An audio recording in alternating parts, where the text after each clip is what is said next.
Good morning. Would we all please stand for the invocation provided by Commissioner Barr, and then we will follow that with the Pledge of Allegiance. Gracious Heavenly Father, thank you for the night of rest. Thank you for this opportunity to be present and to serve, and to give of ourselves. Lord, guide us and direct us throughout this day. Thank you for the cooperation that we have with our local elected school board and their presence here today. We ask for a special prayer for them and their guidance, their awesome responsibility of serving 23,000 students and their families in this community. Lord, we even ask for your blessing upon the support staff, and for the bus drivers, the school bus drivers, and the list goes on. Thank you for opportunities that lie ahead. Thank you for the challenges that we are faced to strengthen us, to use us for that service. Lead, guide, and direct, we pray in thy name. Amen. Thank you. I pledge allegiance to the flag of the United States of America and to the republic for which it stands, one nation, under God, indivisible, with liberty and justice for all.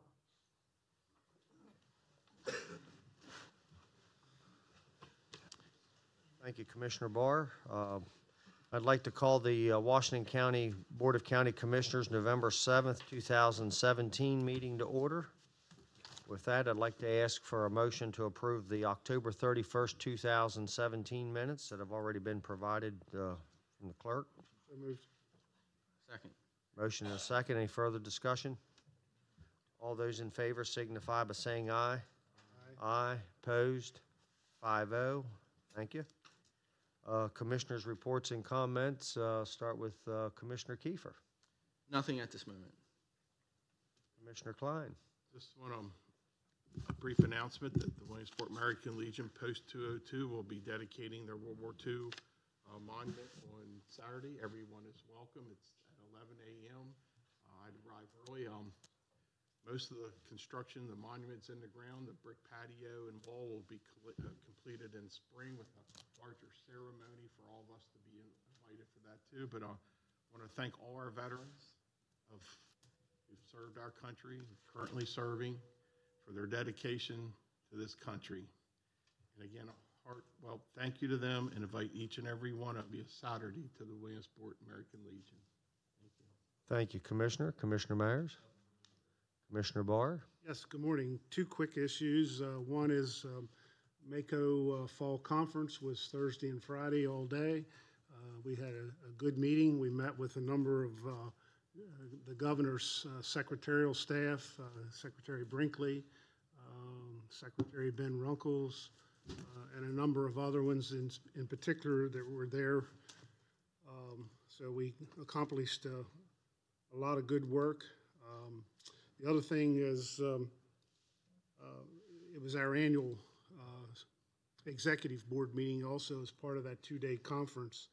And I was elected, I guess, to serve another year as the immediate past president in light of the structural changes with this year's president and resignation and that sort of thing. So Congratulations. thank you, sir. And so I guess it takes the responsibility from my fellow commissioners as to who will be the Washington County rep next year at Mako. I guess it's automatic, but in all seriousness, I look forward to spending another year as immediate past president and the duties that go with that. So, also, You've been representing Washington County in that capacity 11 years? yes, sir. Yes. Yep.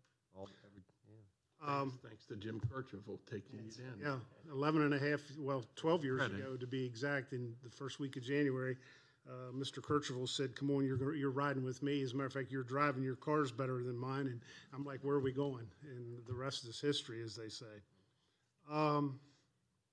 The other thing in the community over the weekend, had the distinct pleasure of participating in the annual Maryland Symphony fundraiser, the Maryland Symphony Ball. had a record turnout. If you saw this morning's newspaper, they had a record dollar amount that was raised. The new energy with the new executive director, Stephen, at the the symphony is just over the top. It was tremendously well attended and a lot of fun at the event. And again, I will say that anytime this community can rally around and keep the Maryland Symphony Orchestra, we're not the state capital, we're not the largest municipality. We are so truly blessed to have, in its 36th season, the Maryland Symphony Orchestra in this community. Just can't say enough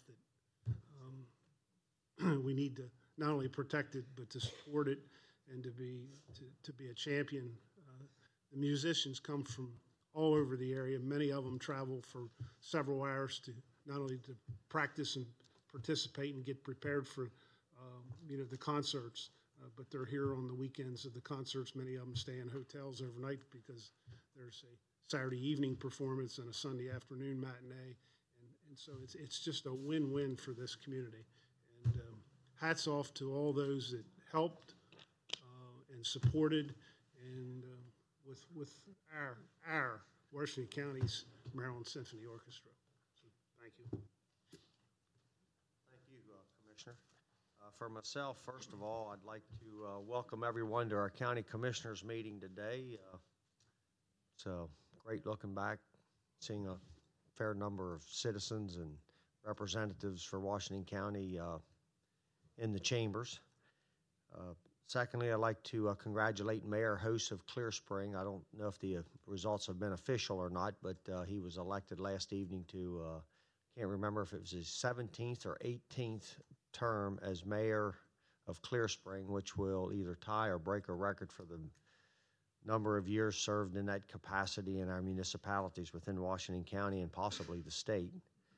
So congratulations to Mayor Host.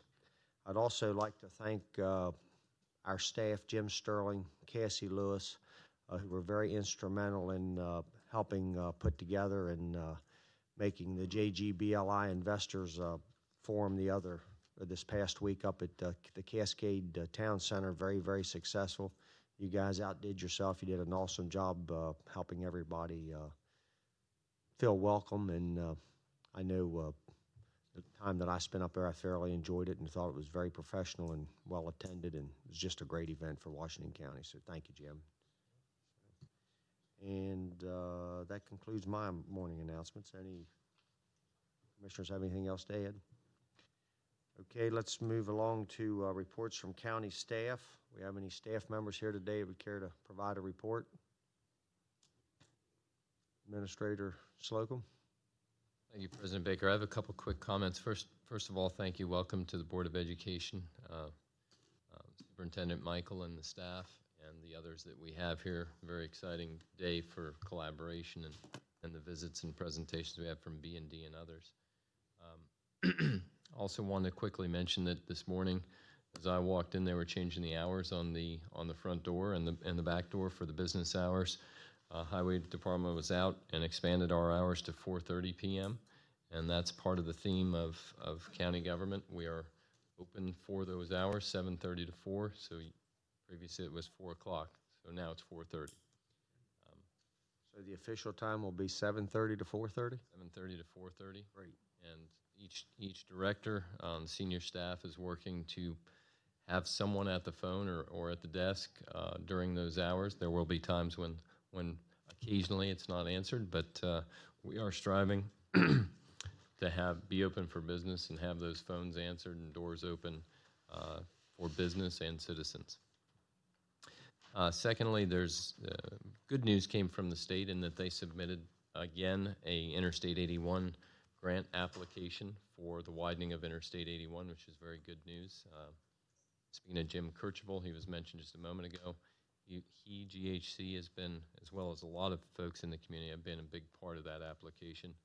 Matt Molinax with our Metropolitan Planning Organization as well. And finally, I'm going to need a little help on the pronunciation.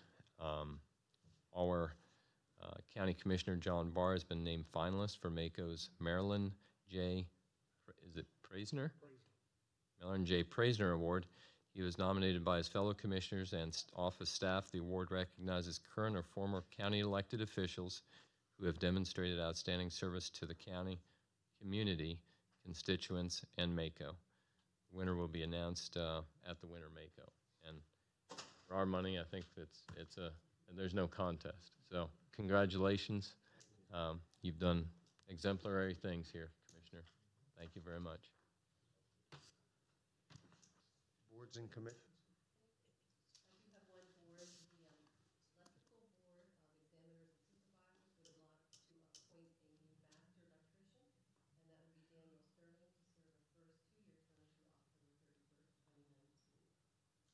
So moved. Second. Motion and second for that approval. Any further discussion? All those in favor signify by saying aye. Aye. Opposed?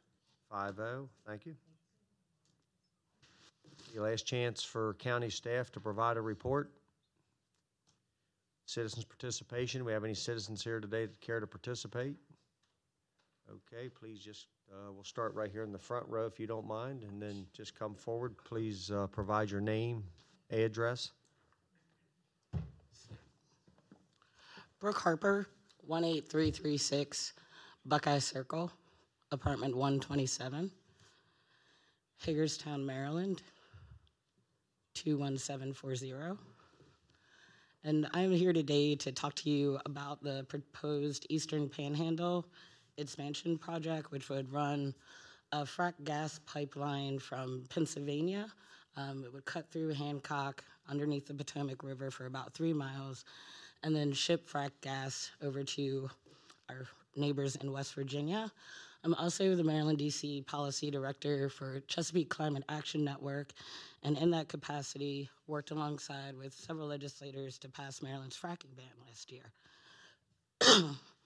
And we worked on that project for over 9 years because we did not want to expose our communities to the risk of frack gas that included a warming climate, increased cancer risk, contaminated water, and adverse birth effects. And a frack gas pipeline underneath the Potomac River would pose many of the same risks. And thousands in Maryland have already called upon Governor Hogan to reject the water certification needed to keep Maryland frack-free and to protect the drinking water of over 6 million residents. And the threat to our drinking water is really high. As many of you know, we sit on karst geology, which is very porous and unstable. And because of this, it increases the risk of a pipeline rupture and the odds that a leak will contaminate our aquifers. In addition to the risk posed to our drinking water, there's also a lot of landowner rights that have been violated in West Virginia. One such family is the Cusackers, who on June 30th were ruled against in the fight to keep their land pipeline free. A local court ruled against them, and now they're being subject to eminent domain. Upon the taking of our land, Patricia Cusackers has said, "Where's our peace on earth when you have put your blood, sweat, and tears into the land for years, and they come and try and take it away from you? It's heartbreaking. Whether it's 1 acre or 100 acres, it's your home." Across Maryland, we won the battle against fracking because a lot of local municipalities either passed resolutions or passed outright bans in support. I know that our community overwhelmingly testified against fracking, and now to turn around and see this threat to our drinking water, it's unacceptable. And so we're appealing to local legislators like yourselves to sign a letter to Governor Hogan asking him to really examine the 401 water certification. We've had the Department of Natural Resources say they need at least 8 to 12 months in order to examine what all of the impacts will be to the 10 streams and all of the wetlands that this pipeline will impact. In Ohio, the state just recently had to sue the pipeline company for numerous environmental violations, including irreparable damage to a wetland. As a native of Hagerstown, I love this area, grew up in this area, love to swim in the Potomac, and commute to DC a long, long way just because this is my home, and I want to do everything that I can to protect it and the families and the citizens that live here. We do have a letter that we're asking elected officials. We've already had over 20 state legislators sign on. Senator Young's in support of stopping this pipeline, and we ask that you also take steps to give all of the agencies that need to the time to really examine this project, and that it's not rushed through, and that we look at all of the impacts, not only environmental, but also the health impacts and what this does for our climate for years to come. So thank you for your consideration and time. Thank you. Yes, ma'am, your turn.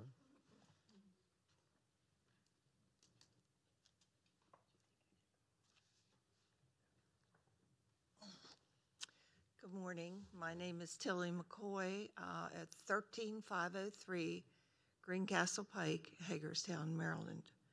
And I've come today with the same subject that Brooke has, to object to the Potomac pipeline. Washington County may not have a role in permitting of this pipeline, but you do have a voice in communicating with our local and state elected officials. After all, county and state leaders are elected by their constituents. Commissioners should assess the risk with the pipeline to our water treatment facilities. Millions of gallons of potentially toxic mud could travel to the county's water treatment intake in a matter of hours. Toxic mud would cost the county hundreds of thousands of dollars to repair the treatment facility.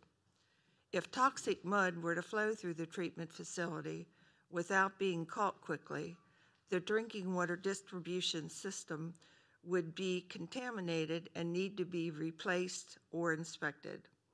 Contamination could occur in people's homes, costing them money for inspection and replacement. The cost of a spill incident could be in the millions of dollars of range. The residents and county receive no benefits from this pipeline. Our wells and public water system that get water from this karst aquifer could be at risk. There are always risks to the pipeline by the explosions to the construction activities after it is installed. Please don't endanger our Potomac River that is the source of most of our county's drinking water.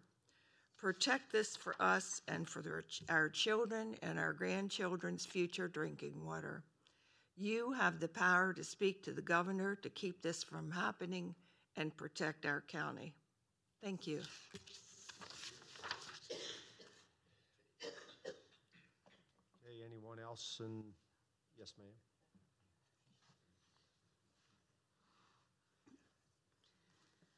Good morning. My name is Kathy Poropatic, 589 Dunn Irvin Drive, Hagerstown, 21740.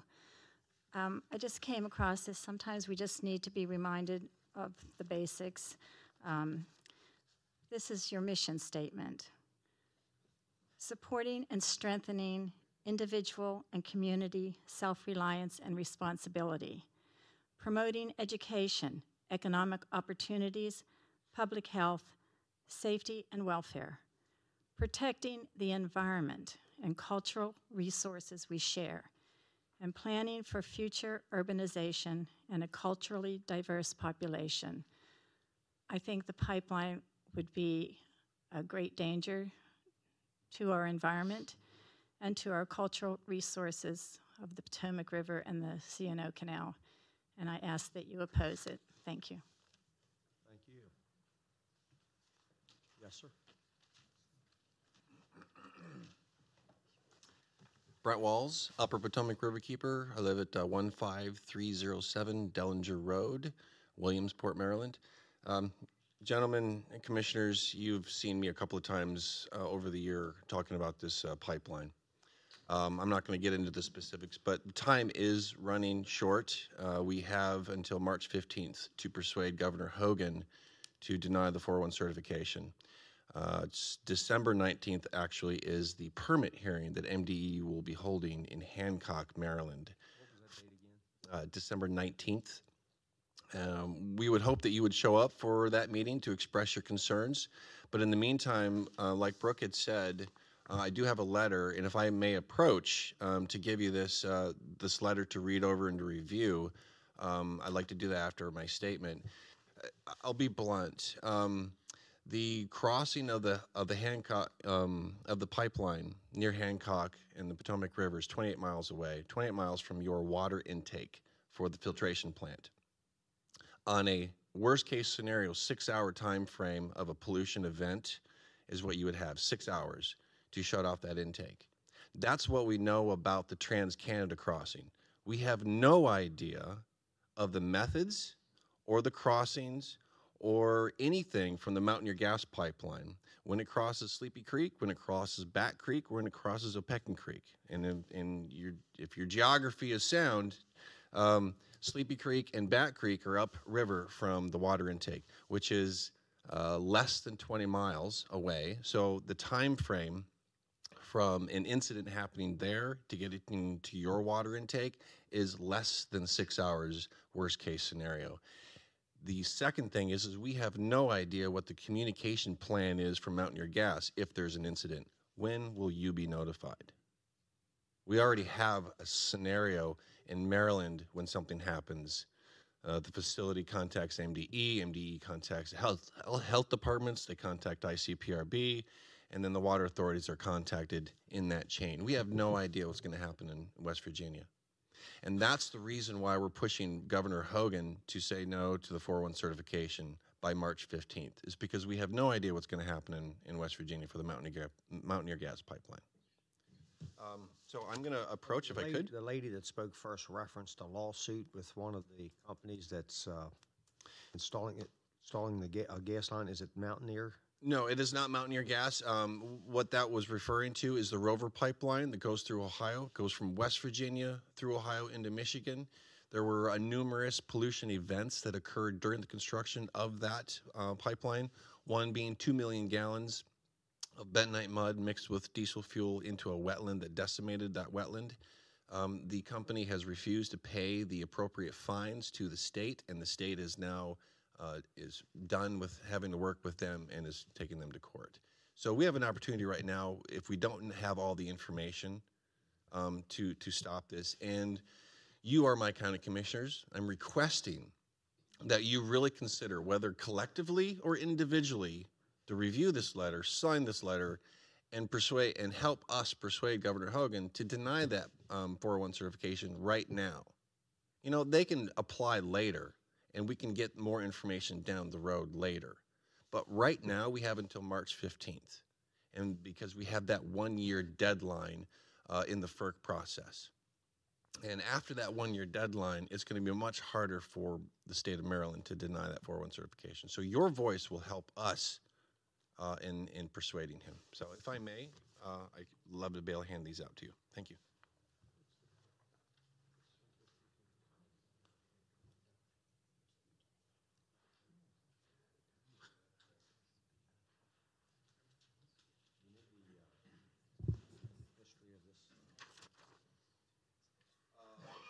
Canada, this company both here in the United States and in Canada.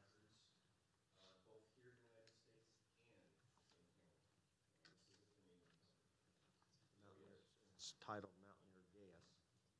Mountaineer Gas is the West Virginia company. Trans-Canada is the company that is doing the first part of that leg. The second leg is the Mountaineer Gas, which is only West Virginia. We don't have a whole lot of statistics in the Mountaineer Gas pipeline. We don't know anything about that pipeline. That's the problem.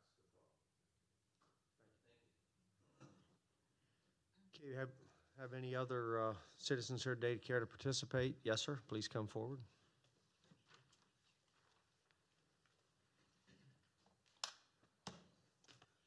My name is Thomas Roof. I live in 4215 Main Street in Rohrersville. The only thing I'd like to say here is simply, I think the group of us that have come here today about the pipeline, we simply want this body to do its job. The fundamental reason government exists is to protect its citizens. I think this is a danger looming. We have absolutely, this county has nothing to gain from this pipeline and will lose probably even tax revenues from the plunge in value of the properties around that particular pipeline. We have nothing to gain from this. And now that we have, complete Republican commissioners here, we have a Republican governor who's already banned fracking. Why can't he just say no? to this. It's frack gas doing, it's part of the whole thing to me. It's pretty simple, I think. We just want you to do your job. That's all. Thank you. Anyone else care to participate? Any other citizen? Yes, ma'am.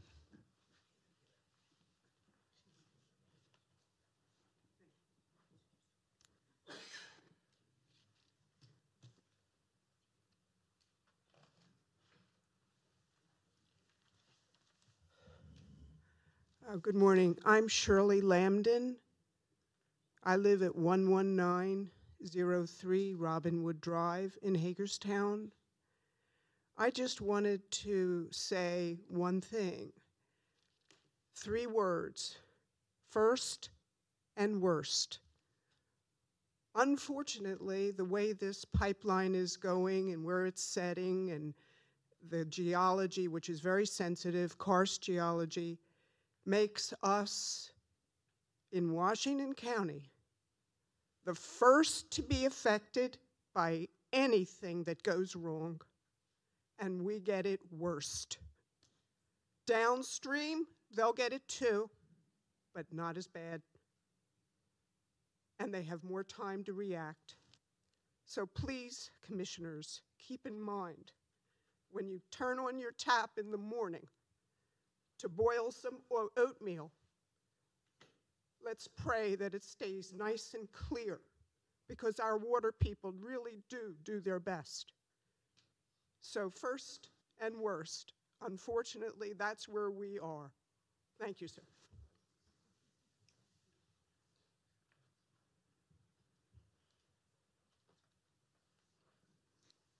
Okay, any other citizens care to participate this morning? Yes, sir.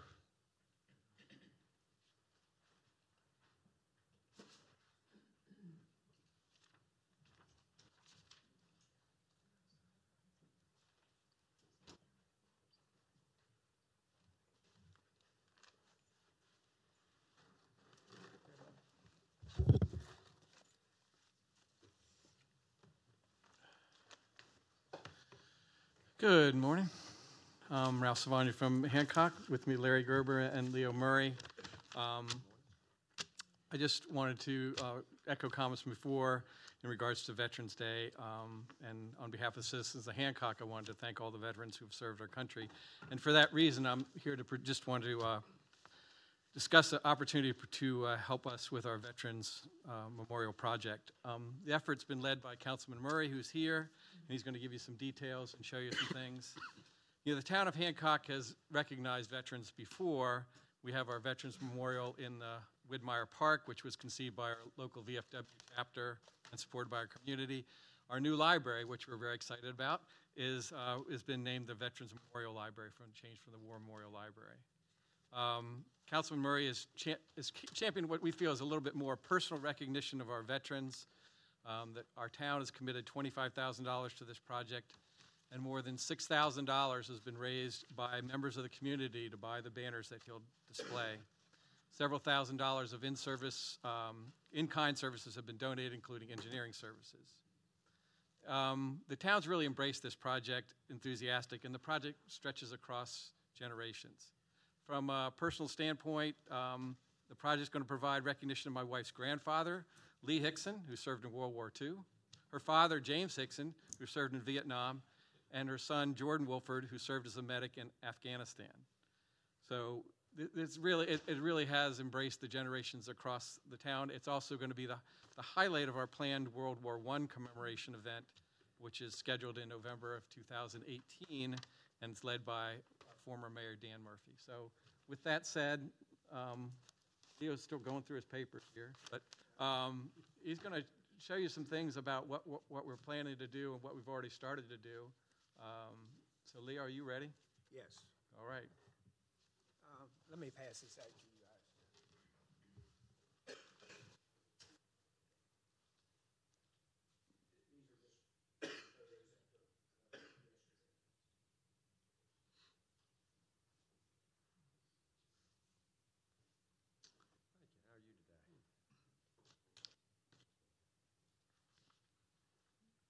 And here's an overlay of what we're talking about.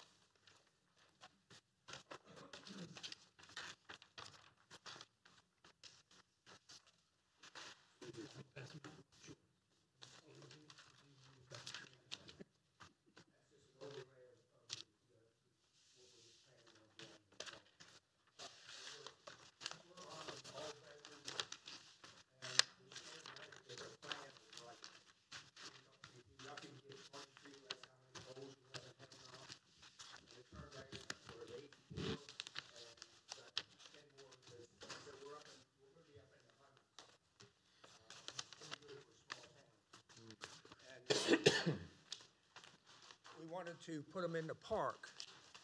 And that's the only place we'll have enough room to do it. And we were fortunate to have one of the prettiest Veterans Memorial in Hancock. And also we're going to have the new Veterans Library. And we want to put these 60 poles in the park, around through the park, and then we'll call it Whitmire's Veterans Parkway. And unfortunately, it gets expensive when you run all these poles and trenching and everything. And so we're looking somewhere around 51,000. And I think we have, what, 31,000 now. So, 31,000 committed. so we're looking for some help between the 51,000 and the $31,000. Oh, here's the one thing we are doing is it's just not World War I veterans or World War II. It's all veterans. And here's what, and we're using Mercersburg printing, and they make a very nice banner. This is a Walter Luther Douglas from Hancock. It's a father. Very nice. And let's see, I have his son here too. So it's going to be like a family type thing. Everybody's. I tell you, people in Hancock are really excited about this. Really are. We were just saying we should have brought Mr. Gerber's poster. I didn't bring Mr. Gerber's poster because I was in Hancock yesterday, and all along that one part of the street, every name was Little. There's like 10 or 12 veterans. Veterans Day, and these two will go up when we get home. But we'll run out of posts, and we appreciate the county with whatever they could help us with. So the point is with all projects like this, you have to engineer them for not just for a primary purpose of hanging something up, but they have to be safe and long-lasting. They're going to be along public roadways. They're going to be by our library. So it's not just a simple matter of putting up a wooden pole. As Leo said, we've estimated the costs. The town's committed. The citizens are committed. We'd ask it in recognition of the veterans of Hancock and the surrounding area that you consider assisting us with this project. And I thank you for your consideration. Larry, you want to say something on behalf of the veterans? Larry Gerber, 23 West High Street, Hancock, American Legion Post 26. I was commander for 9 years. I'm now on the State of Maryland Department Executive Committee. Before I came down this morning, I took a trip around Hancock. And unfortunately, I'm letting my age be known because of the fact that I knew the majority of those that have banners up at this point. It is certainly a way to recognize the veterans, especially as we approach Veterans Day this year. Our veterans are becoming more and more and more needed, as well as our current armed forces. And I think that anything that the county can do to assist us in this project is something that we would appreciate, and I hate to say it, but desperately needed. Thank you. I'd like to thank you for your time, and appreciate you listening to us. Thank you. All right, thank you. Wonderful project.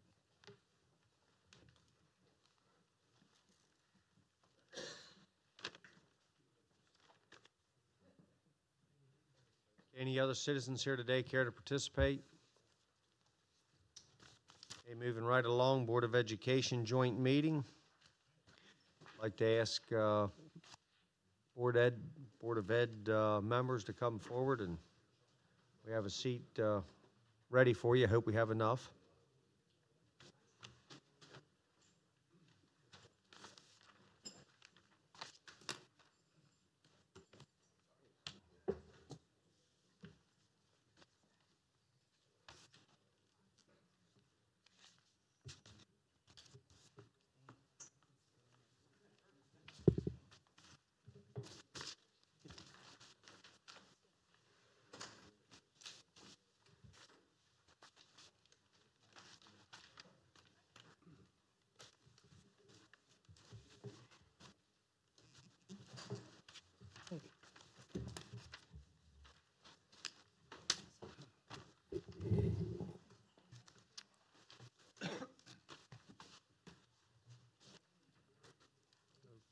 Good morning, and we'd like to welcome all of the board members that are present here today. Do you need me to announce your names or anything like that?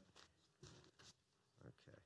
So we're going to get a report and brief. This Board of Education will present the Washington County Board of Education's 2018 legislative program, core values, legislative priorities, and watch list for discussion with the commissioners.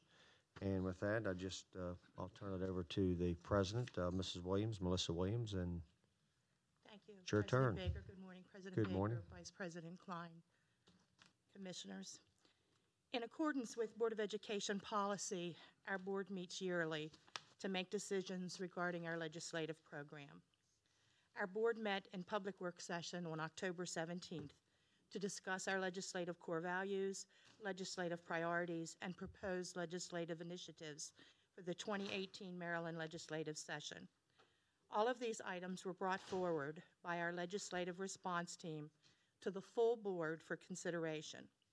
The members of that legislative response team are our superintendent, Dr. Michael, board vice president, Stan Stauffer, board member Linda Murray, Mr. Anthony Trotta, our chief legal counsel, Mrs. Ardith Cade, our board's legislative representative, and me as president of the board.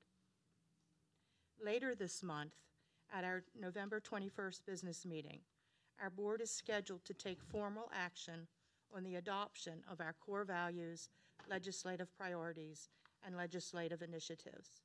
This morning, we're here to discuss with you the legislative initiatives that we are considering.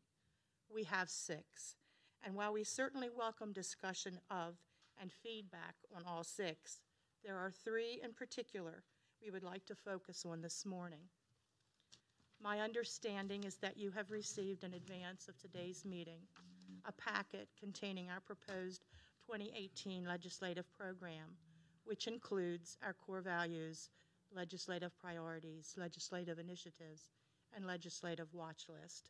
I hope you've had the opportunity to look them over.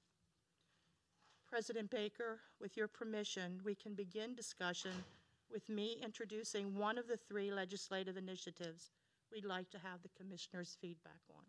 Okay. And these are in no particular order.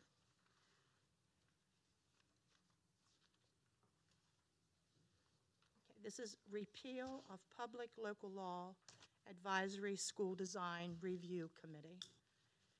In 2005, at a time when the Board of County Commissioners of Washington County's contribution level was 35% of the cost of school capital improvement projects, a new committee was established, which is known as the Advisory School Design Review Committee, or the ASDRC. The ASDRC, in consultation with the Board of Education's staff and architect, review all construction plans for school capital improvement projects that exceed $2 million. Several years ago, that law was modified, and the state of Maryland now provides 71% of the funding for capital projects if matching funds are identified by the local government or local boards of education. The county commissioner's share of the cost of a school capital improvement project is now only 29%. No other Board of Education in Maryland is required to submit its construction plans to such a committee. The review process results in additional costs as the architect prepares for meetings and to pay for staff to attend meetings.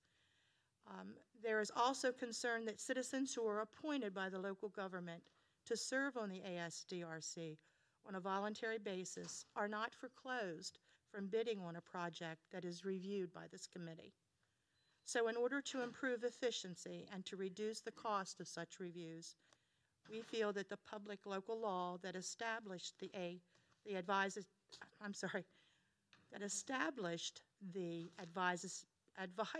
School Design Review Committee, or the ASDRC, should be repealed.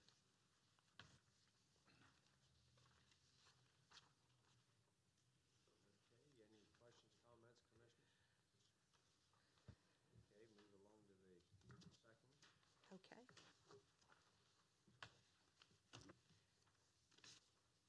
Next, we have an annual increase in the maintenance of effort based upon the Consumer Price Index.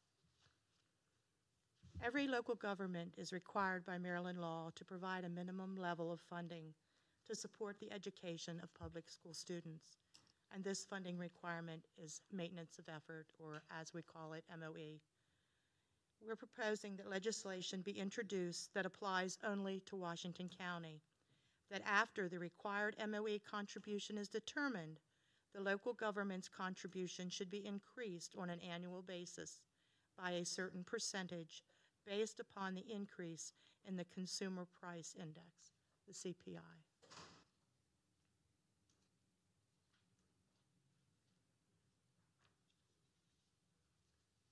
Okay, any questions, comments, commissioners? Okay, next.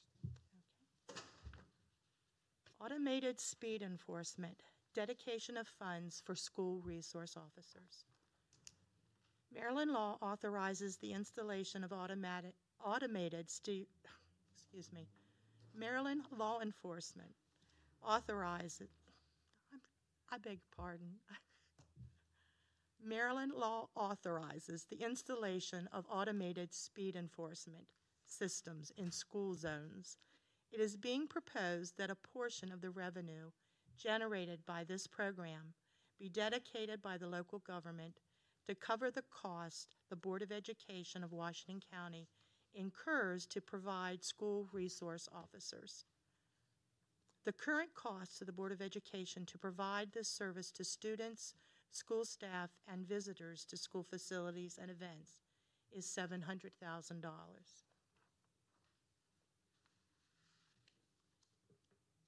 Okay, any questions, comments, commissioners? Okay. And certainly there ain't any recommended motion, so we're just, have anything else to add to the Well, conversation? we were hoping to have some feedback to know. We will be meeting with the delegation on the 5th of December, and one of the questions that they will ask us about these three pieces of proposed legislation is how our commissioners feel about them. And so we were hoping that before we have our vote to adopt these pieces of legislation on November 21st, that we've had the opportunity to elicit that feedback from you to know whether or not you can support these three pieces of legislation or whether you have grave concerns about them. Item on, I guess, all three. Was this a unanimous vote to bring all these three? It was not a unanimous vote in many instances, but by consensus, it was decided to move these forward for formal adoption. So it will be determined what our legislative priorities and initiatives are at that November 21st meeting. Just looking at them one by one, I feel, I guess me being a contractor, I know a lot of times that when it comes to I use the three-legged stool process of an architect, the contractor, and the consumer, the Board of Ed, working together on more updated school construction, any type of construction. I find it, it's impossible, obviously, to have a contractor at the table because it has to go out for bid after your documents are prepared. So in order to maybe add an element to that, we've asked this construction advisory committee to participate, maybe to bring some of the outside views of just common sense to that process that would be valuable.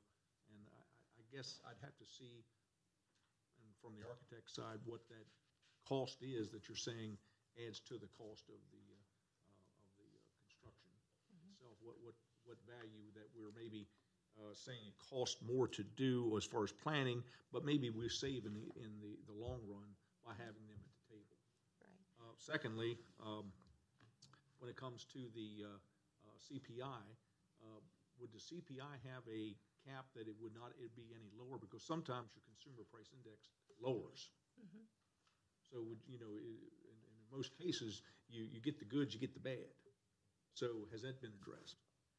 Well, I would think in this instance, we would be looking for the good, for the benefit. We Well, I certainly. understand that, but you don't get it, what I'm trying to say is. I understand. You don't get it both ways, because if you go into this and say that the bench line is Right. a 10, and then the percentage of CPI has dropped, say, 3 or 4%, you only will get 97% of the total. I understand. And so that would be dependent upon the way the And the third- legislation would be written. Well, sometimes you don't get it both ways. I understand, But, I The understand. other thing is, have you contacted the sheriff about The speed cameras, I don't believe so, no, sir. No, and if I may revisit your question with regard to the Design Review Committee, the fiscal note that we have been given reflects a cost savings of $25,000 for every project. So that's a sizable amount of money, given. I would counter that with saying that I believe with having the right individuals, and several of those people that I know that are in the construction industry, right at a table, it's hard to know how much, but I would venture to say that they save money by seeing things that are maybe not designed or maybe brought to the table by the architect or by the customer, and which would then cost the consumer, taxpayers more money. Your point's well taken, Yeah. thank you. Thank you. Any other questions, comments, Commissioner? I just have maybe, I don't know if concern's the right word, but a little bit of hesitation when it comes to the annual increase based on consumer price index. Because the county's revenue isn't necessarily dependent upon consumer price index. The taxes that we generate and that we collect. I kind of echo Commissioner Myers' comments that there could be swings in either direction, and we feel the same pressures that you do when the cost of the things that we need to purchase increase. We have that same concern, and that impacts our budget the same as it does yours. So I guess I have a little bit of hesitation when it comes to that particular request. Thank you. Okay, questions, comments, Commissioners?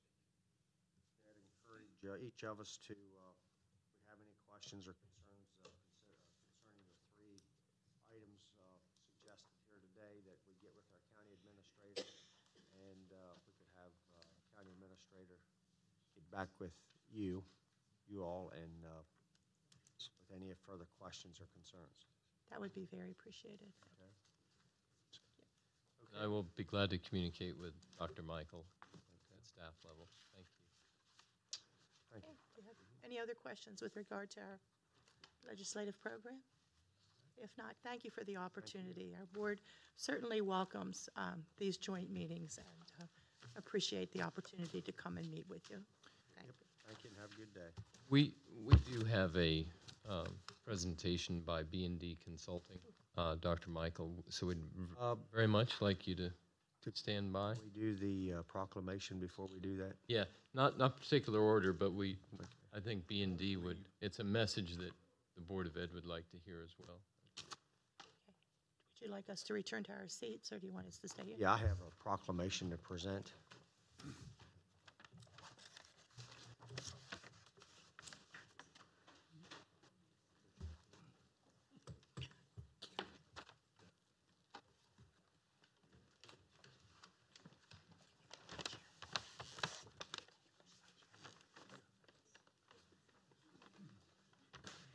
We do have a proclamation to present today, and it's the retirement of HCC President Guy Altieri. And what I'd like for your staff and all of you to just come forward. Do you have any, I see you have a board member here, and maybe they could come up and make a few comments and before I present the proclamation. And actually, we'd like to ask Dr. Altieri for his thoughts and a comment from you. Thank you very much. It's a real pleasure being here today. I can remember back to June of 2002, during my first week at Hagerstown Community College. I had the pleasure of coming to a county commissioner meeting. Back then, some of you may recall that Greg Snook was very much involved in the search.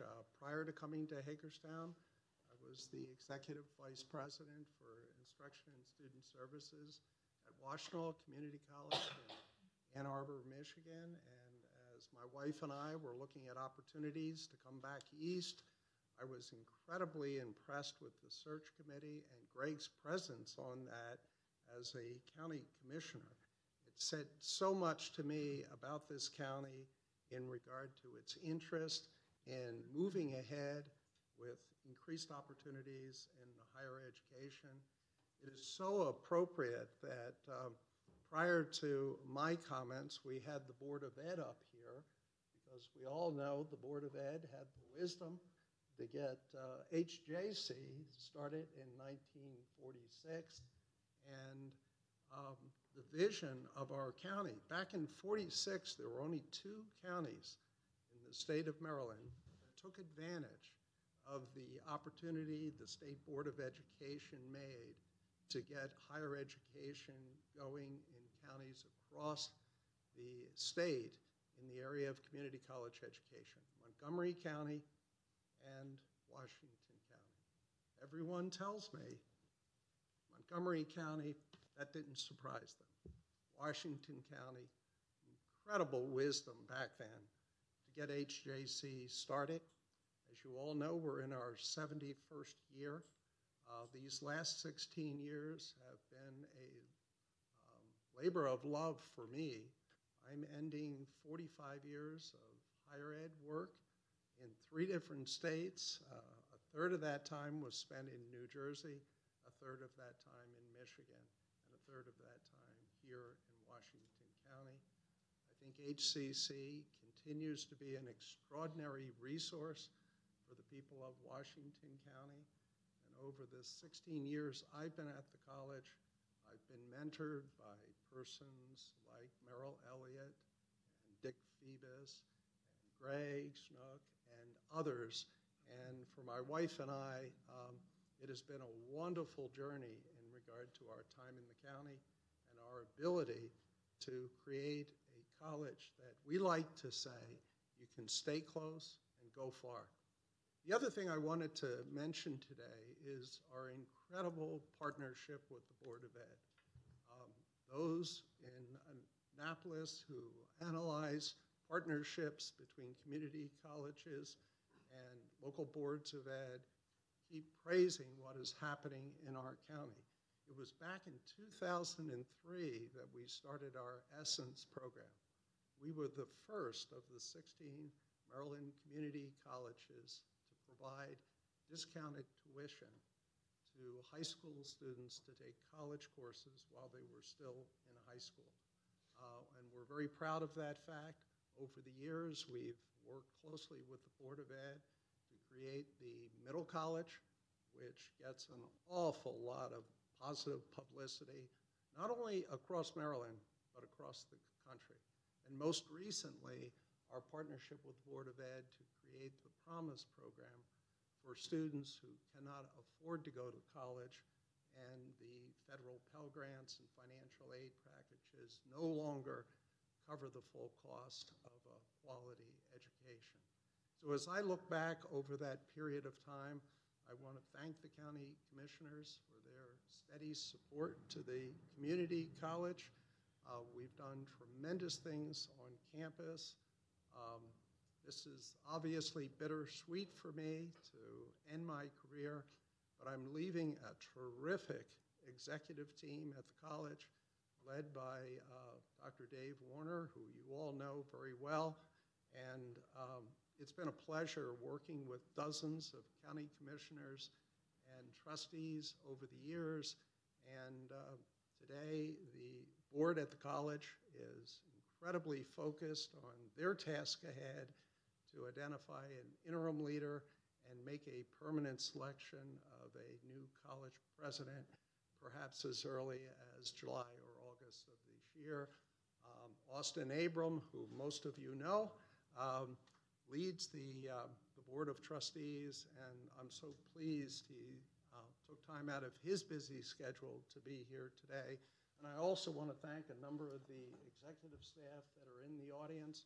I didn't know they were coming today, but they surprised me, and it was a very, very pleasant surprise. I also want to thank Boyd Michael. He and I When I first came to the county in 2002, as we all know, his career has been focused on our county. He knows our school district extremely well, and the conversations he and I have had clearly indicate this wonderful partnership in regard to our school district, and the community college will continue to thrive. And I'm so pleased that the county commissioners continue to recognize how important post-secondary education is to the citizens of our county. And I especially want to thank you for the support you've given us in declaring to the world that Washington County is not STEM phobic, that we can handle math and science the way we handle the humanities, and we are a county that is postured for those future jobs that require STEM education. So I want to thank you again. It's been a wonderful 16 years, and I could not have had a happier time bringing some of the best practices in community college education to our county and getting the college on the right plane for future success. Most people know I love to plant seeds that really don't grow for 4 or 5 years, and there are a lot of seeds that have been planted, and I'm very, very confident the college will continue to flourish, and I thank you all for that support. Austin?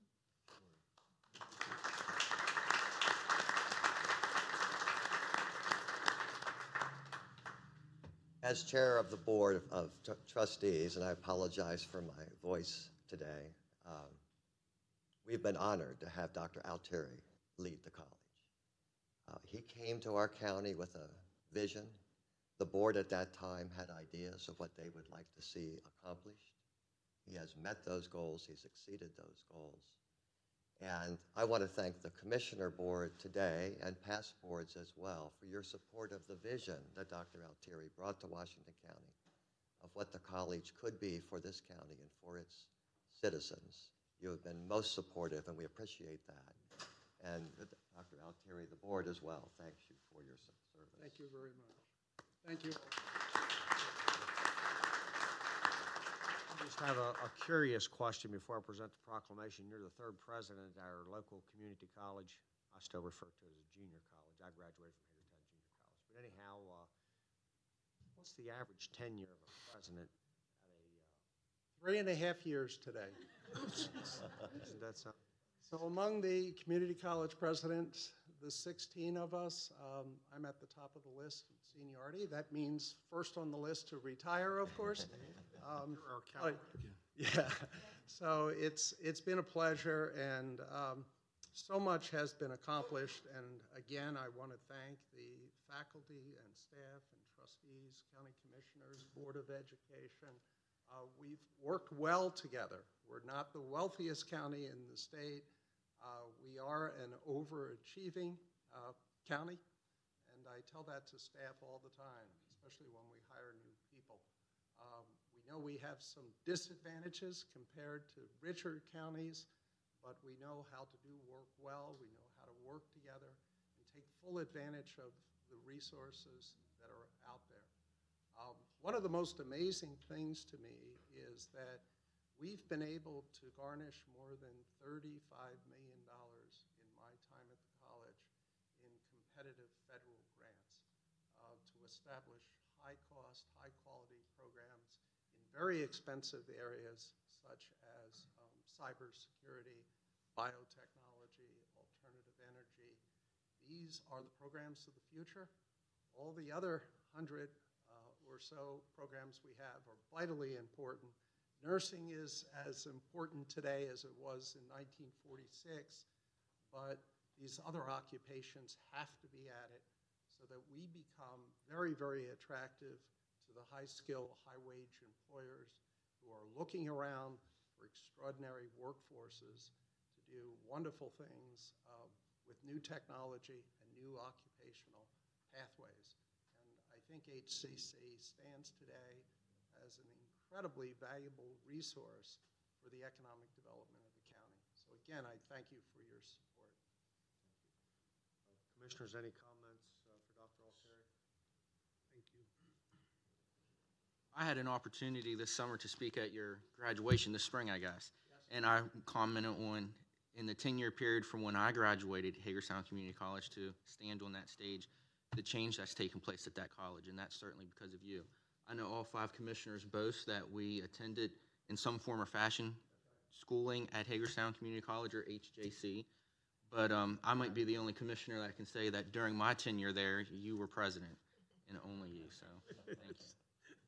That's true. Thank you.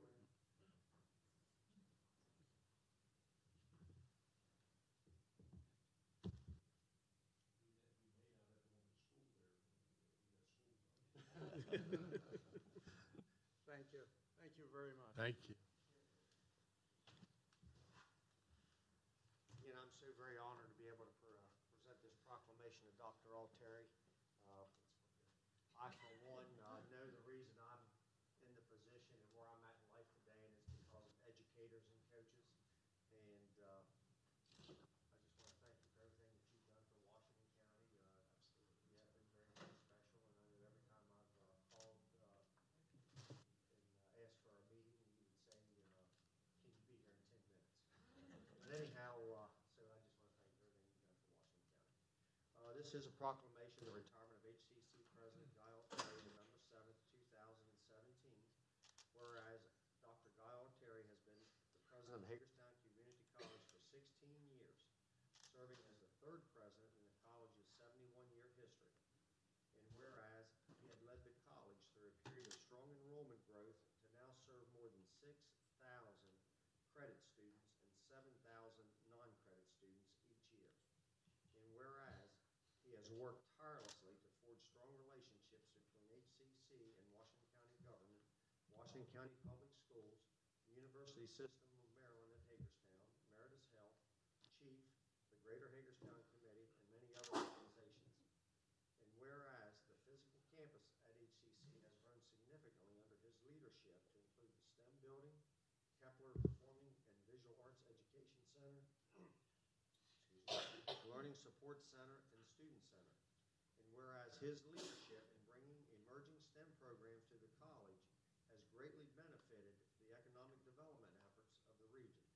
And whereas his leadership in creating early college opportunities, including the STEM Technical Middle College and tuition assistance opportunities, such as the Promise Pathway program, have greatly assisted thousands of local citizens, or have helped thousands of local citizens find paths to better lives through education. And whereas he has positioned Hagerstown Community College well to continue to serve the educational needs of the region. And now therefore, we, the Board of County Commissioners of Washington County, Maryland, hereby celebrate the contributions of Dr. Guy Altieri and sincerely thank you for your dedication and service to our community. It's awarded today, the county gold seal with a lot of money, and it's signed by all 5 county commissioners, and we also would like for you to have our county lapel pin. And again, thank you so much. Thank you very much.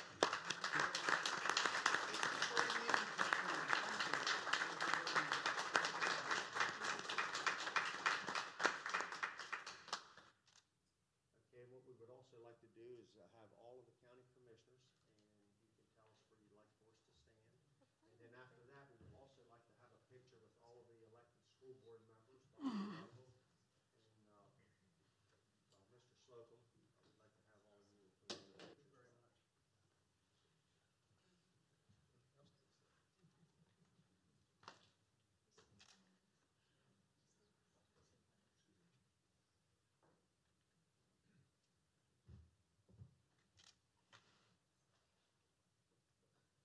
Oh, go ahead. Sorry, I was just testing.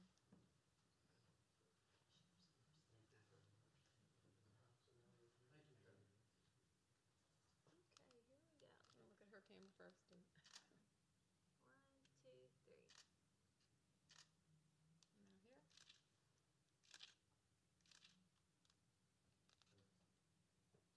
here. Board of Ed now?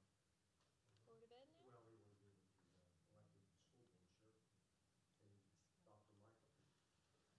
sure.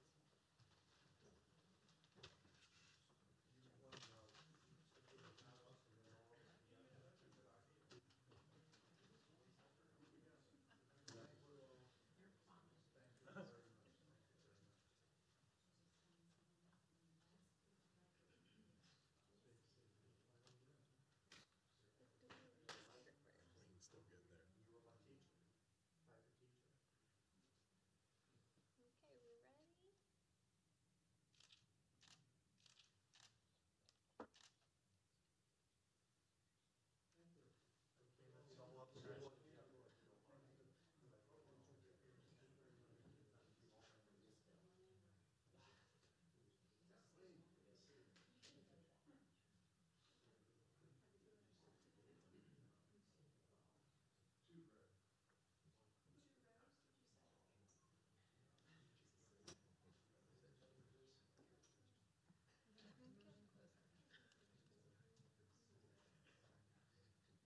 You have anything to add to the next agenda item you were commenting on? Altieri, his staff and his vision has created a community college system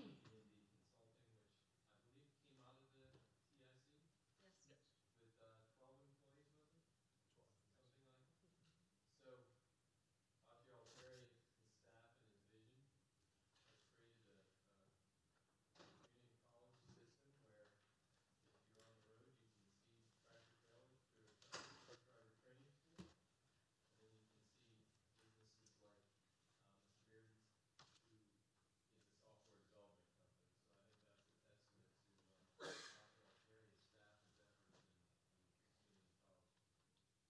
private company here in Washington County, and both from the Board of Ed and the Board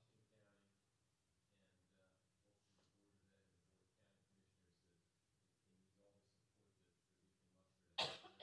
very forward to hearing from them. Okay, that will be the presentation to the Board of County Commissioners and Board of Education, B&D Consulting, Amy Johnson.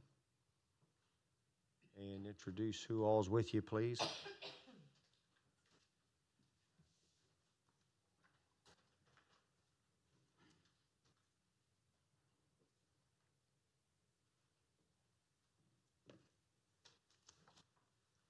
Good morning.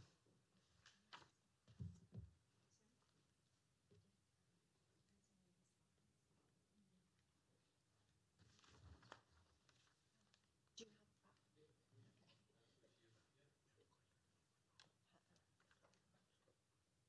you have a clicker? Or just say next.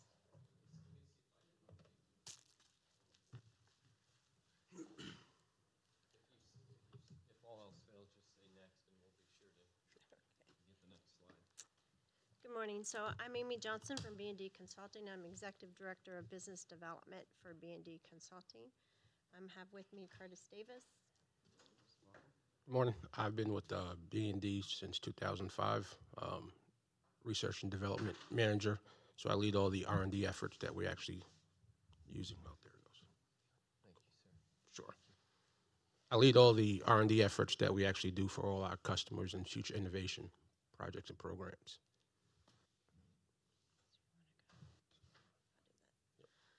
So Mr. Bearden couldn't be here today, so myself and Curtis will be doing this presentation to you. Just a little bit about B&D. Like he said, we started out in the TIC.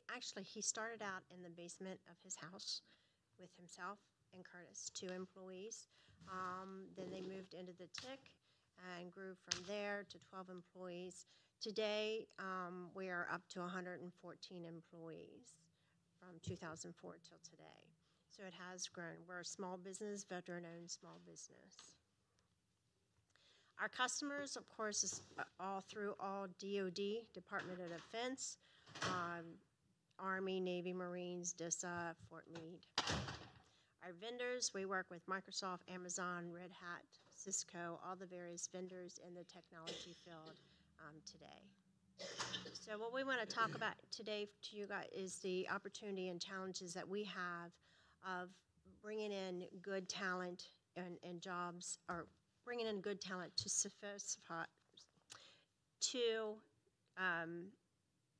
fill the positions that we have for our Department of Defense. Right now, we are the only contractor for the Department of Defense that does all the engineering for Department of Defense through the Defense Information Systems Agency at Fort Meade.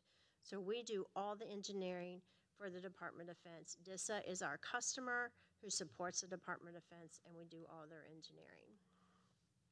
So some of the challenges, as you see here, I have a mix of slides. Some of the slides I did at Eggs and Issues, and other slides on education. We did a roadmap out at the TIC for a roadmap to education as what we believe should be to get from kindergarten through to postgraduate into an engineering job, and have them come back here and stay in Washington County, keep growing the county, keep growing the jobs.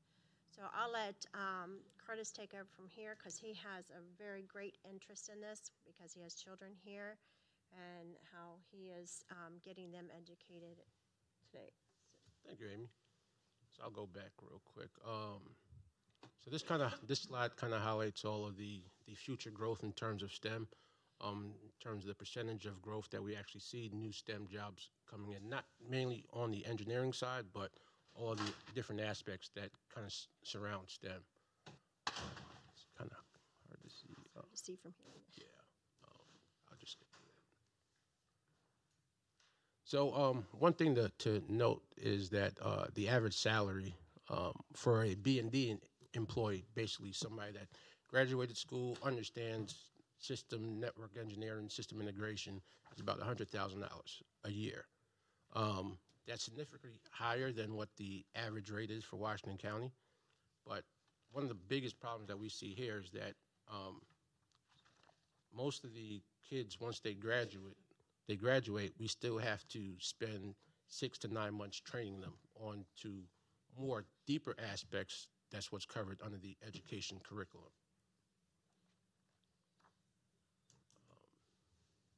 So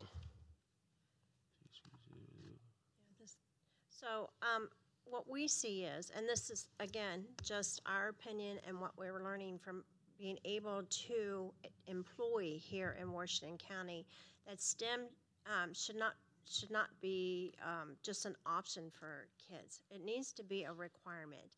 All the future technologies today, the drones, the driverless Uber cars, and things like that are taking more of the math and computer sciences degrees, more education in those areas for them to get the good jobs that we have here. I can tell you as of today, because it's so hard for us to hire in this area, we currently have 20 job openings for engineers in those categories, and we just cannot find the right group of educated students here in Washington County. We've had to go, into Pennsylvania, Howard County, West Virginia. We go up and do West Virginia internships, and we do internships we try to do it with the state of Maryland and here out at the TIC and out at HCC.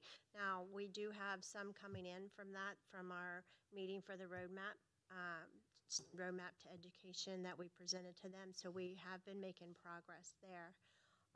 But on the next couple slides. So what this, sorry, I had the button. So what this is telling you, this is information I actually pulled from the state of Maryland information on education. And 71% of the STEM jobs are in computing, but 8% of the STEM graduates are in computer science, not in the data analytics where it needs to be. So this is a good point by Steve Jobs. Computer science is a liberal art. It's something that everybody should be exposed to, and everyone should have a mastery of some content. And that is so true with the way technology is going today and the education that we need for that. So a quick point is that, there's a lot of, I'll call it legacy positions, where you had the network engineers that mainly just modifies the routers, switches, and firewalls. Now with technology called software-defined networking, all that's being automated. So the previous knowledge of just learning OSPF, BGP, firewalls, ACLs, that's kind of going away and going back towards the whole computer science that Amy has mentioned. So at the pace of change, everything, as Curtis was saying, is going to be automated. Programming resources is the largest extent possible. Automation will increase. More data will be available. Design changes. And everything will speed up. So that's why we're trying to work with HCC and the educational department here to get them to understand where we're coming from and where we see a need for different education and a different curriculum, more into the STEM as a requirement and not just an option. So here, this chart here just shows you, I was telling you about our growth. We have grown 93% since 2004. 93%. Out of that, you can see all the different counties where we've had to go out and hire people, where we'd rather have all those jobs here, have all those employees here building up the county, building up Washington County. You know, that's where we all came from. We actually came from Fort Ritchie. Fort Ritchie closed down, but we wanted to stay here. So Jeff went out on his own and we stayed here, and we're pulling as much as possible, but we'd rather have the education for the students here, stay here, follow them through their education, help them with their internships, then they go on to their postgraduate, and bring them back into Washington County, keep growing Washington County. Just follow them along and bring them back. So how your investment education turns into X number of B&D companies. Well, I'm sure everyone knows about the Amazon headquarters too. It would have been great to have them in this area, but we don't have them. And then the ecosystems will form. And there is all kinds, in fact, we're doing an ecosystem now for the DoD. We're building out a design to help them with their ecosystem throughout all of DoD today. So the non-action, and again, this is just our opinion, so the non-action of us not making it a requirement instead of an option, our erosion of middle class will continue to grow. Instead of bringing them in, bumping them up, and the erosion goes down and meeting together. So Washington County education levels are not in line with the job market, which we have been discussing through. These are actual reports off the state of Maryland site that I've got those from today. So our skill gaps of shortages is what we're trying to get across. This is the effects on our workforce skills that necessary that we need to fill our openings. So a much greater understanding of engineering with the math and sciences, much greater data analysis skills. So our core studies is what we see that should be happening is in the math is the calculus, the discrete math, the physical sciences, of course, and then the data sciences, statistical analysts, data modeling, data reduction, modeling, programming, and the computer science, and testing, and then infrastructure security. So we want to work aggressively and collaboratively with Washington County to help it grow here and help us be able to fill our openings within Washington County. So this next one is our computer engineering career roadmap. A lot of this we already briefed out at HCC when we went out there last week, and I'm going to let Curtis take over from here. Okay. Thank you, Avery. So this kind of just, as a high level, kind of shows you the different skill sets that we're looking to obtain or needs to be obtained within the next 3 to 5 years, whether it's cybersecurity vulnerabilities. There's always news or some rumblings about systems getting attacked and compromised because the attack vectors are getting more smart and more defined. So what we need to actually do is kind of build out more cybersecurity training, not saying that they don't have it now, but if we can actually introduce that at an earlier stage, therefore when they're at high school, that they can take more advanced cybersecurity courses, so that when they graduate there, if they go into the middle college, they can take more advanced cybersecurity, and then whenever they go to complete their degree, excuse me, they can hit another advancement level to make them almost experts by the time they actually look for a job. And also through internships, so on-the-job training, where people can understand the different threat vectors, how to look for them, and how they expose and kind of underlyingly attack systems. IoT is a big thing too. Not sure if you guys may be aware of that Internet of Things, which basically brings the endpoint from a specific server all the way to that person's device. So say I know a lot of people may have smartphones, smart watches. That's an IoT device. So therefore, there's no real security being taken place on that device. It's all mainly just like cloud services. So what happens is, with all that being pushed down to the end user, they're saying, okay, I'm pretty much good with my smartwatch, but they don't understand all the dynamics that actually goes towards building that stuff. Machine learning, that's another big thing. Going back to the example that I stated about network engineer, they have different products now that actually learns computing environments. So basically it says it can see all the adjacent routers and switches, therefore not needing the actual technicians there to actually do the work. Meaning that after a certain point, all that stuff can start to be automated. So at that point, that person is out of a job unless he has a skill set that can transition over to a different field. Unforeseen opportunity, we don't know what the future holds. The introduction of IoT was a big boom over the past 5-6 years. Blockchain is another thing, which is like the assured ledger component of computing. And not really just computing, so not sure if you guys understand Bitcoin, but Bitcoin is built off the blockchain infrastructure, basically saying that if I send something to Amy, then Amy sends something to Mr. Slocum, that chain can't be broke. Once that chain is broke, the integrity of that data is gone, and then that actual chain from all the conversation between us three is null and void.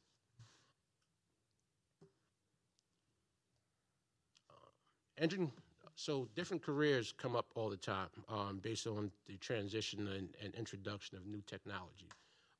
With the upcoming 5G that's coming out, with a lot of the more IoT stuff that's coming up, it's going to require more people to be experts in those forces to actually build them, secure them, and actually understand how to manage them as well. So this is something that's always evolving. Technology, about every 3 to 5 years, you see something new in terms of a buzzword or buzz technology that kind of flows through the whole market. So with technology, what we actually see is that a lot of that stuff is based upon the main concepts of math and science. That's pretty much the bottom line in terms of all automation. That goes back to math and science.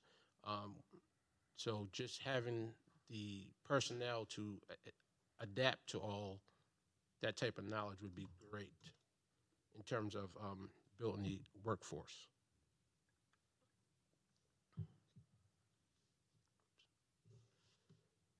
So the picture on the right-hand side, that kind of shows you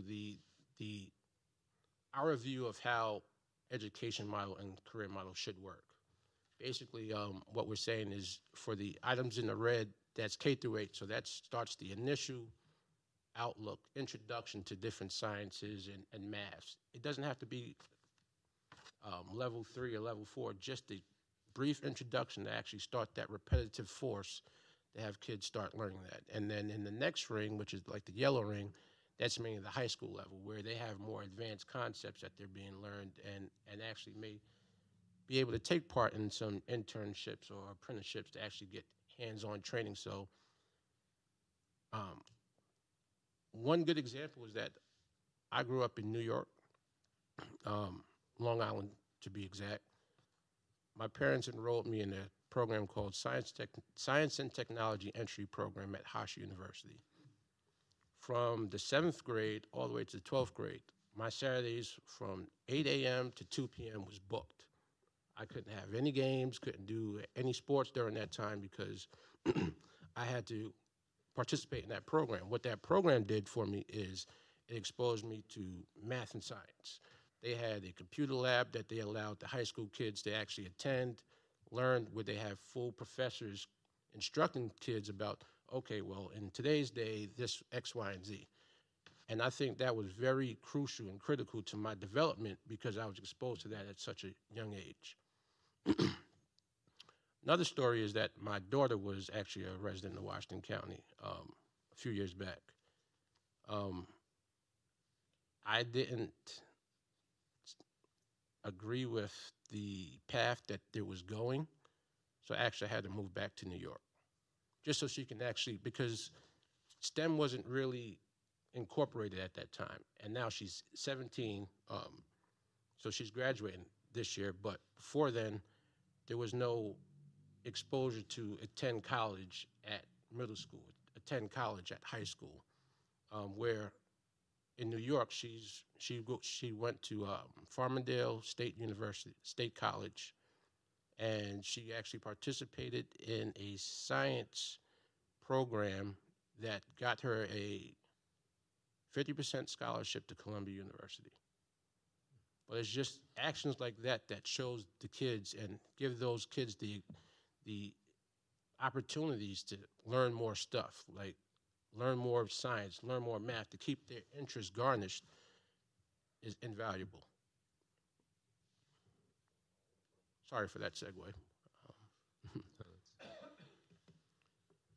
So during the K through 8, we just see a lot of reading, writing, communications, basically learn how to write, read, the basic stuff, but also introducing stuff or things like not really playing on the tablet, but understanding how the program works. So my son actually attends Pangbourne Pangbourne School, and they had a computer networking course last year where they basically allowed kids the functionality of learning how to program. Very simplistic stuff about having a snail move from left to right and things of that nature, which I thought was very great. I love that program.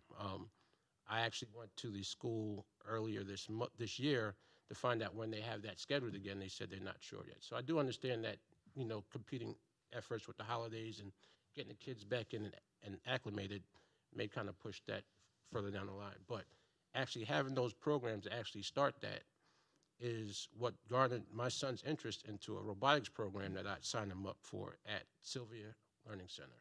And he's only 6 years old.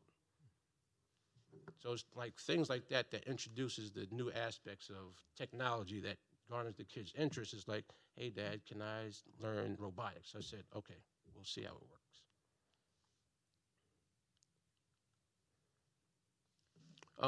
In terms of high school, this is where you start to develop more of the advanced notions, which is where we feel the curriculum may need to be adjusted a bit to kind of focus more on not just STEM, but more of the advanced maths and sciences. I kind of spoke briefly about the STEP program, STEM program. Well, they actually have a program called STEAM now, which is Science, Technology, Engineering, Arts, and Math at Farmingdale University that my daughter's attending. But one of the key things that's not really mentioned on the slide, but it's only highlighted, is BOCES. So in New York, and I don't like to really compare areas to areas because the demographics is not the same, but they offer a program where they allow kids or students to participate in studies for their core stuff, so they're taking their math, their Englishes, but for the other half of the day, they're actually going to learn how to be a veterinarian, learning computer networking, learning coding, learning auto mechanics, things of that. Like they have it's a consortium of about 56 schools that basically budgeted together to build this one foundation that schools from all over the area within that closed area can actually have their students attend. So that introduces all of the new life, cutting edge technologies and things that kids may want to learn about. So say if I'm in 9th grade and I want to learn how to be a veterinarian, you can start to develop that skill set that kind of builds that career path towards all that stuff. And from a college level, now you can actually start the real advanced case studies, actually introducing more of the more challenging aspects to kind of align with the development that happened before then. So that's where we see like the object-oriented programming, the scripting, working with different operating systems. What we see now from the job force is that they take a lot of Java classes, but they don't really teach them how to work with Java in terms of program, whether it's front-end web design, back-end web design, using scripting and things of that nature, where we have to actually go back and retrain these individuals for 6 to 9 months to actually be able to support the different contracts that we have. So we see that as being a deficit that we would like to see how we can work to fix. And then that ultimately leads to entry-level employment. Most of the entry-level people in our staff have a salary within that range. And that goes back to all the things that's taught before then. So all of the middle school, high school education, and college education to be able to communicate orally, be able to stand up and give presentations, understanding what the different technologies are, and being able to be, I don't want to say useful, but have more understanding of the technology so that they're not stuck in a learning pattern for 6 to 9 months. That they're encouraged to go into the lab and build things. They could have been the person to build the drone, or whatever the next new technology is out there can be built in the lab if they come out of the college with the right education. Entry level here in Washington County, $50K. I can tell you, anyone in our building, barely any of them make less than $70K straight out of the universities that they came from, which is really good at an entry level in Washington County. But they got to be able to understand how to take those physics and those sciences and those math to build something, to build the next new technology, and be the forefront of it. And which brings those companies like Amazon or Microsoft or something, bring them into Washington County. Show them that we have the curriculum and the education and the personnel that can do that.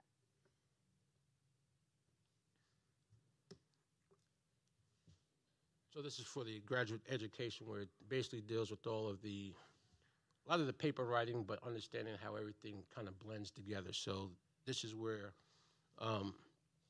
you can actually introduce more specific things like cloud computing and how that works, or embedding device computing, which is like having a tablet and having that embedded device report different information out to whatever sources that it needs to.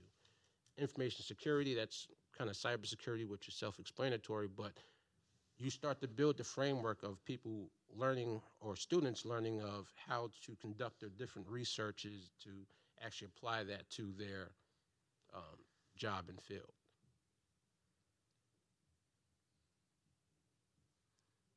Senior engineer, that's basically the sum of everything spoken about beforehand, except they have about 5 to 7 years experience of the hands-on experience, working in those different aspects, solving those different problems, working over weekends because of allergies. That happens to me all the time. It did in the past, but after a certain time frame, they look to you for all the answers.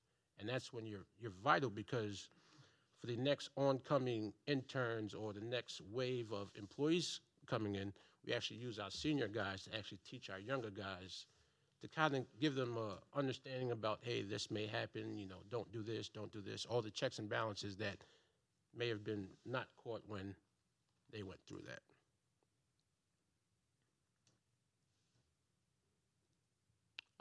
So basically,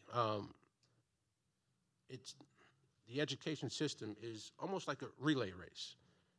It starts off at K through 8, and then it gets handed off at the high school level, and then from high school to junior college or four-year college until they actually progress more down their career. What I believe, or what B&D believes, is that if we institute more of the applied learning at a younger age, we can see a stronger workforce coming out of school and colleges to be ready to actually work once they're able to actually hold a position. And we can work with as an internship. We do internships with the high schools and the colleges all around, and we'd like to continue to do that. Speaking of internships, we had Zachary Stauffer. He's a good story because we was working with Washington Technical High School to get 2 interns. It was Peter Crampton and it was Zach Stoffer. I was their manager at the time. And Zach is one of the brightest kids I ever met in my life. He's currently at Rochester Institute of Technology. He'll be graduating next year. He already has a full ride scholarship to MIT grad school. Some of those things may not be understood, but we found him working at a dog kennel. He had all this spare time when he was working on IT stuff, but he didn't know that jobs existed out in Washington County. So that's another thing that I think the exposure and the exposure, the types of jobs that's here and the talent that's here, like, we do believe that there's talent here, but we have to find them and make sure that they're properly trained so that they can stay here. One of the other representatives that spoke about, Peter Crampton, he goes to Drexel. He was a different story. So he actually seen the bigger city life and decided that, I don't want to come back to Washington County. It's too much of a rural area. There's not a lot going on here, which we can understand because that's where we fight with a lot of hiring our people that doesn't live in the counties. Like, well, why would I want to come to Washington County? Like, I understand I may not have to deal with traffic, which a lot of people may not want to have to deal with the hour-long drive down 270 or 495, but we find that to be a very strong competing resource in terms of trying to bring people out here because there's little, I'm not sure the proper way to say it. There's not much development here that garners that interest to want to raise families for certain people out here. So, and as he was saying, not a lot of people know there's this technology company here that can train them, internship them, and grow. I mean, how many of you really knew who B&D was? And we've been here since 2004. So we got to get that word out too. Which goes towards being proactive, get the word out, get the education, and just keep working with the Washington County education system. Just giving them our views, they can take them, leave them, but giving them our views and what we're trying to do. So, as we've been saying through this, working with the local high schools, partner four-year institutions, those things we are doing today. If they're really interested, I know you have a magnet program. I know there's the STEM program. My granddaughter is in the magnet program, but she chooses art instead of technology, which I've been trying to change. But so we can work with those students, like I said, and bring them in as internships and get them started. And we'd like to figure out a way that we could follow that student so that we put an investment into them between the county and the education, us and the employment and internship. Follow them, encourage them to come back, show them that there is something here and it is growing. Another point to add to that is that once they start their internship, depends on where they're at, whether they're over 18 and can legally work or if they had a mix of school yet, is that we actually offer them security clearances to actually work on the hands-on confidential other government stuff that we may work on. So that's another big plus that a lot of companies don't offer that. They just want you to come in so they don't have to make that investment cost that you already have a top secret with SCI or secret clearance that you can start doing that work for them. As another to Curtis's point, he is absolutely correct. We can bring the high school students in as an internship or the college students, but we do sponsor them from the age of 18. They can get a security clearance, which makes them more valuable when they get out of college. We will carry them, and that's how we keep them to come back. We will carry that clearance for them through their education. They come back. That makes them more valuable to the Department of Defense because you can't really do anything in Department of Defense without a security clearance. And we get them at the age of 18 before they're, hopefully, all of us have done dumb things in our past that you don't want on a clearance record. Get them early, show them what it means, and just keep educating them. So this is, So some of the things that we looked at, we can recommend is, like we've been stating, is like teaching the faculty to actually teach STEM. So I do know that it may be easy, may not, depends on the curriculum that's actually derived from there. So just having the normal teachers understand, okay, let's take a half an hour or whatever the case may be in terms of grade level to start that exposure into STEM.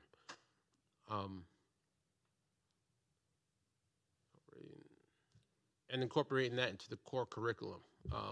That's mainly is going to be the driving force of actually teaching. So first you have to train the teachers, and then you have to actually change the curriculum so that you can match what the teacher skill set has, so that their students can actually learn at a great pace, and offer extracurricular activities down STEM. So I do know, I think it was it started 2015, Virginia passed a state law to mandate K through 12 STEM, cyber STEM and STEAM learning, where they actually pushed all that down in their curriculum, and they also have like different extracurricular activities at the schools to actually kind of support that learning and keep driving that interest there. and that's a part of their graduation path from high school, is those learning paths. And also, the link up through here is just, if you want to go look at it, it's what the BOCSE program is all about, in case we want to adopt it here. We wanted to show that, so that link works. So in summary, educated, engaged, and proactive citizenship fuels our economy. We all know that, and that's what we're here for. We've could have took B&D and went closer to Fort Meade. Could have just stayed in the Baltimore area or the Columbia area. But we want to stay here, and we want to keep growing here, and we want to keep growing with Washington County. So there, you have a copy of the slides. You can pass them out however you want. But there's some backup slides also in here. There is a link to Peter Levine's Visionary for Technology. How we started out, where we're at today, and how we're going back to that same concept that we need to learn. It's about 25 minutes long. I didn't want to run it because I know we're on a time crunch here, but there are a lot of backup slides in here that can be viewed at your leisure, however you like. That's all we have. You have any questions or? From what it sounds like, it's I left for a moment to try to go get President Altieri, Dr. Altieri, to come back. I know he's very proud of what started at HCC, but it sounds, if I'm not mistaken, like you're saying both at the Board of Ed's level, which is K through 12, at the community college level, but also at the university level, which is a bachelor and on to a master's, which we have all of those components here in Washington County. Obviously, a number of the people sitting behind you are primary in the first one. Then we have HCC, and then we have USM, and I think we're starting to talk about a negotiation or a discussion with USM and Mr. Halsey at USM. Gary Brockerath of our ADC is with us. I know he has some connections with the state at USM level.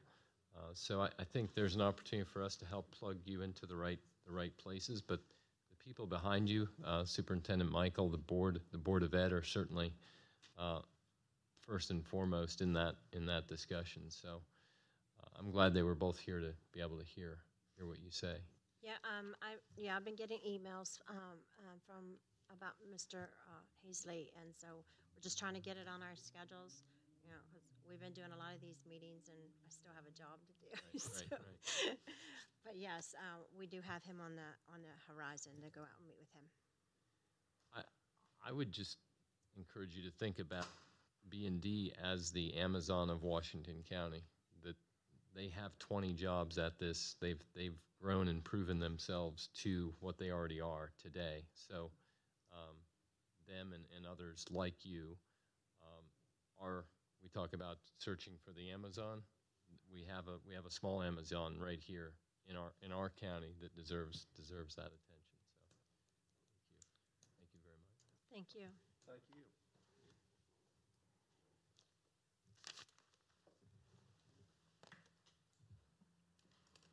Okay, I think I covered everything for the